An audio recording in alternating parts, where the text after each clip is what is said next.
આજે આપણે બીજા એક મહાન વૈજ્ઞાનિક થોમસ આલ્વા એડિસન એના વિશે તમને થોડી માહિતી આપીએ કે દુનિયામાં જે એક સકારાત્મક વિચારે આખી દુનિયા બદલી નાખી. શું? એક સકારાત્મક વિચારે. થોમસ આલ્વા એડિસનનો જન્મ અમેરિકાની અંદર થયો હતો. એણે ઘણી બધી શોધ કરી હતી. જીવનમાં હતાશ માની જવું એ આપણી સૌથી પહેલી નિષ્ફળતા છે. જીવનમાં ક્યારે હતાશ થવું નહીં, લક્ષ્ય માટે સતત પ્રયત્નો કરતા રહેવું. જો તમે જેટલા પ્રયત્નો કરતા રહેશો એટલી જ તમને સફળતા મળશે.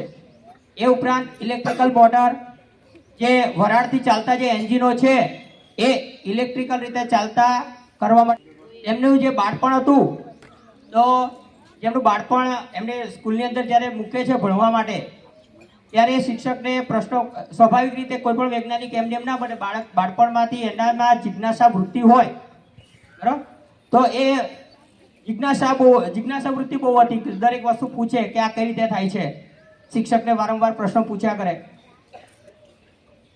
એમના મનમાં પાછો બધા આવા પ્રશ્નો પૂછે ને એટલે બધા ગાંડો કહેતા, પાગલ કહેતા કે આવા કેવા જાત જાતના પ્રશ્નો પૂછ્યા કરે છે.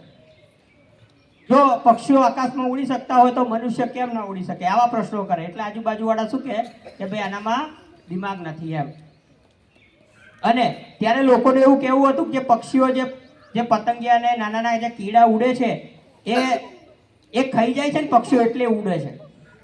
કે આવું એ તમારા જેવા તોફાન, એટલે એને મગજમાં ઠમાઈ દીધું કે આવું બધા ઉડનારા પંખીઓ એ હોય, કીડા ને એ બધા, એથી પક્ષીઓ ઉડે. તો એને તમારા જેવા મિત્રો હશે તે બધા કીડા પકડી અને એના મિત્રને ખવડાવી દે. તો શું થાય? એ ઉડવા મળશે? એના મિત્ર ના, એની તબિયત ખરાબ થઈ ગઈ, ઉડી શક્યો નહીં. પણ કહેવાનો મતલબ કે એને નાનપણમાંથી જુદા જુદા એક્સપેરિમેન્ટ કરવાનો શોખ હતો. એક દિવસ એ શાળામાંથી ઘરે આવે છે ત્યારે એક કાગળ, એના શિક્ષક એક કાગળ આપે છે અને એવું કહે છે કે તમારે આ તારા મમ્મીને જઈને આપવાનો છે. ત્યારે કાગળ એ મમ્મીને બતાવે છે ત્યારે મમ્મીની આંખમાંથી આંસુ આવી જાય છે. તો એડિસને મમ્મીને પૂછે છે કે કેમ, આ કાગળમાં એવું શું લખ્યું છે કે તારા આંખમાંથી આંસુ આવી ગયા? ત્યારે એની મમ્મી એને કહે છે કે બેટા, તારા સ્કૂલના સાહેબે એવું કીધું છે કે એડિસન તો આખી સ્કૂલનો જીનિયસ વિદ્યાર્થી છે, એનો આઈક્યુ લેવલ ખૂબ ઊંચો છે, એ ખૂબ હોશિયાર છે. અમારા શિક્ષકો એને ભણાવી શકે એવું નથી. અમારા શિક્ષકોની પાસે એટલું આઈક્યુ નથી કે તમારા બાળકને ભણાવી શકે, એટલો હોશિયાર છે તમારું બાળક, એટલે કે તમે ઘરે ભણાવો. એટલે પછી એની મમ્મી શું કરે છે, એક પ્રયોગોની એક ચોપડી લાવી દે છે. અને એ પ્રયોગો જે રસાયણ વિજ્ઞાનના પ્રયોગો હોય છે, ઘરે જ પ્રયોગશાળા બનાવે છે, જુદા જુદા રોજ આવિષ્કાર કરે છે.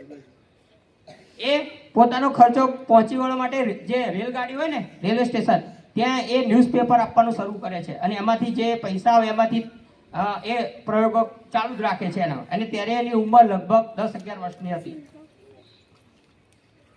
પ્રયોગો દરમિયાન એ એક જ્યાં સ્ટેશન ઉપર એક ડબ્બો પડી રહેતો ને ત્યાંની અંદર પ્રયોગશાળા બનાવી દે છે. જ્યારે નવરાશનો સમય મળે ત્યાં પ્રયોગો કરે, જુદા જુદા જેટલા વિચારો આવે એના આવિષ્કારો કર્યા કરે.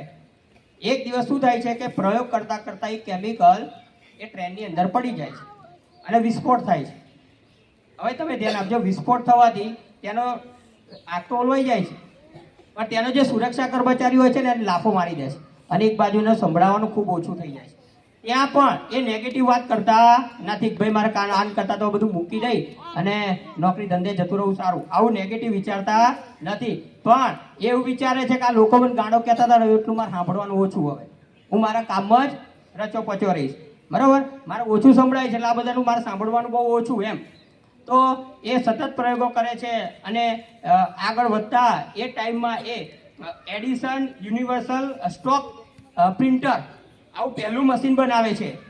અને એ લગભગ 100 વર્ષ પહેલા, ભારત દેશ આઝાદ થયો એને 80 વર્ષ પહેલા આમ જોવા જઈએ તો એ પ્રિન્ટરની કિંમત એ ટાઈમમાં 40,000 અમેરિકન ડોલરમાં વેચાય છે. કેટલું? 40,000. એ ટાઈમમાં ભારતના રૂપિયા પ્રમાણે 5 કરોડ રૂપિયા એ ટાઈમમાં થાય. તો સૌ પ્રથમ એને સફળતા મળે છે અને એ પૈસાથી એ પોતાના પ્રયોગો ચાલુ જ રાખે છે. અને પ્રયોગો કરતા એક મહાન આપણી જે શોધ કહેવાય, જેની વગર આપણે જરા પણ રહી નથી શકતા. રાત સાંજ પડે એટલે આપણે શું ચાલુ કરીએ છીએ? લાઈટ ચાલુ કરીએ ને, બરાબર. રૂમની અંદર દિવસ હોય તો આપણે બલ્બ વગર ચલાવતા નથી. તો વીજળીનો જે બલ્બ છે એ થોમસ આલ્વા એડિસને શોધ્યો હતો. એમણે એવું કહેવાય છે કે 10,000 વખત પ્રયત્ન કર્યા હતા સતત. એમના પ્રયોગશાળાની અંદર ઘડિયાળ જ નતા રાખતા. ઘડિયાળ રાખે તો આપણને એ થાય ને, આપણે કેવું ઘડિયાળ રાખે રિસેસ ક્યારે પડશે એ બધું જોઈએ, છૂટવાનો ટાઈમ, પણ ઘડિયાળ જ ના હોય તો આપણું ધ્યાન અભ્યાસમાં જ રહે. એવું એની પ્રયોગશાળાની અંદર ઘડિયાળ જ નથી, સતત પ્રયોગો કર્યા કરતા. 10,000 વખત જે પ્રયોગો કરે છે ત્યારે 21 ઓક્ટોબર 1879 અમેરિકાની અંદર પહેલો વીજળીનો બલ્બ સતત ચાલુ રાખવામાં આવે 1 દિવસ માટે. અને એ ટાઈમમાં તો એક કુતૂહલ કહેવાય, લોકો એ બલ્બને જોવા દૂર દૂરથી આવતા અને સતત 1 દિવસ ચાલુ રાખ્યો. ત્યારે એને ઇન્ટરવ્યુમાં પૂછવામાં આવ્યું કે તમે 10,000 વખત તમે પ્રયોગ કર્યો તો તમે થાકી ના ગયા, તમને એવું ના થયું કંટાળો કરવા મૂકી દઉં? ત્યારે એડિસન કહે છે કે ના, હું એક પણ વખત હું નિષ્ફળ નથી રહ્યો. જ્યારે હું બલ્બ બનાવતો ત્યારે મને એવું થતું કે આ રીતથી બલ્બ બને નહીં, બીજી રીત કરું તો આ રીતથી બલ્બ બને નહીં. એ રીતે મેં 10,000 વખતની રીતથી બલ્બ ના બન્યો, અને જ્યારે આગળ ગયા ત્યારે એક રીતથી બલ્બ બન્યો. તો આવી જે એ ખરેખર નેગેટિવ વસ્તુ એના મગજની અંદર આવવા જ નતા દેતા, દરેક વસ્તુને પોઝિટિવ રીતે જ લેતા. તો એમણે એમના જીવનની અંદર લગભગ મેં કીધું પ્રમાણે 1013 જેટલી જુદા જુદા આવિષ્કારો કરેલા છે. જ્યારે તેઓ મહાન વૈજ્ઞાનિક બની જાય છે ને એક દિવસ એ પોતાના જૂના મકાનમાં જાય છે. તેમના મમ્મી તો મૃત્યુ પામ્યા હોય છે, પરંતુ જે કાગળ એના શિક્ષકે એમને આપ્યો હતો ને, ત્યારે એ શિક્ષકનો કાગળ એ વાંચે છે અને એની અંદર લખ્યું હતું, શું લખ્યું હતું કે તમારો બાળક છે એ મંદ બુદ્ધિ છે, એને અમારી સ્કૂલની અંદર અમે ભણવા દઈશું નહીં, તમે તમારું સર્ટી જે છે અહીંથી કઢાવી જાઓ.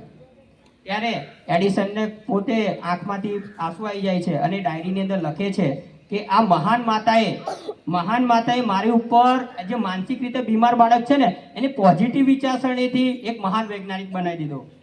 બરાબર? અને તમે આ તો આપણા જીવનની અંદર પણ લાગુ પડે છે, બરાબર? કે ક્યારે આપણે નેગેટિવ વસ્તુ આપણા જીવનની અંદર લેવા, દરેક વસ્તુની અંદર કંઈક પોઝિટિવ હોય, કંઈ પણ જે પણ વસ્તુ થતી હોય આપણા માટે સારી જ થતી હોય, બરાબર? એક કોઈ પણ વસ્તુની અંદરથી આપણે એની અંદરથી રસ્તો શોધી કાઢવાનો હોય. જ્યારે થોમસ આલ્વા એડિસનનું મૃત્યુ થાય છે ત્યારે આખા અમેરિકાની અંદર એક દિવસ માટે લાઇટ બંધ રાખવામાં આવે છે. તો બાળકો, એમની સફળતા મળતી નથી. તમે થોડીક અઠવાડિયાની મહેનત કરો, મહિનાની મહેનત કરો કે આ પરિણામ મળતું નથી તો શક્ય જ નથી. એની અંદર ઘણો બધો સમય તમારો માંગી લેતો હોય છે અને પાછો તમારે સતત મહેનત કરવી પડતી હોય છે.